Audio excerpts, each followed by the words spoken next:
আমাদের milky way ছায়াপথে রহস্যময় এক বস্তুর খোঁজ পেয়েছেন বিজ্ঞানীরা।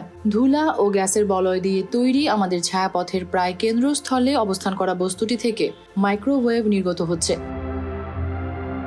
শুধু তাই নয়, ঘন্টায় প্রায় 1,12,000 মাইল গতিতে ছুটে চলছে বস্তুটি। আর তাই মিল্কি ওয়ে ছায়াপথে এ পর্যন্ত সন্ধান পাওয়া কোনো বস্তুর সঙ্গে নতুন বস্তুর মিল খুঁজে পাওয়া যাচ্ছে না বলে জানিয়েছেন বিজ্ঞানীরা।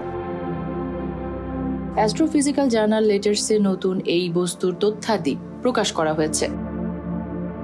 ছায়াপথে সন্ধান পাওয়া রহস্যময় বস্তুটিকে প্রথমে ব্ল্যাক হোল থেকে বিচ্ছিন্ন হওয়া মেঘ বা নক্ষত্র হিসেবে ধারণা করা হয়েছিল, কিন্তু ভালোভাবে পর্যবেক্ষণের পরও বস্তুটির পরিচয় সম্পর্কে নিশ্চিত হতে পারছেন না বিজ্ঞানীরা। এই বিষয়ে বিজ্ঞানী অ্যাডাম গিন্সবার্গ বলেন, আমাদের গ্যালাক্সির কেন্দ্রে রয়েছে কোটি কোটি নক্ষত্র, আরও আছে গ্যাসের কুণ্ডলী ও সুপারম্যাসিভ ব্ল্যাক হোল। আমাদের গ্যালাক্সিতে এখনো নক্ষত্র গঠন হচ্ছে।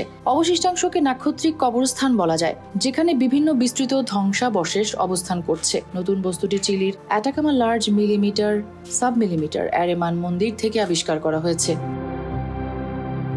এ ধরনের বস্তুকে জ্যোতির্বিজ্ঞানের ভাষায় millimetre ultra broad line object হিসেবে বিবেচনা করা হয়। অসংজ্ঞায়িত বস্তু যেমন প্রোটোস্টেলার আউটফ্লো, ধসে পড়া মেঘ, বিবর্তিত নক্ষত্র, হাই ভেলোসিটি কম্প্যাক্ট ক্লাউড সহ বিভিন্ন বস্তুকে এই দলে রাখা হয়, কিন্তু নতুন বস্তুটির সঙ্গে পুরনো কোনো বস্তুর তথ্যই মিলছে না।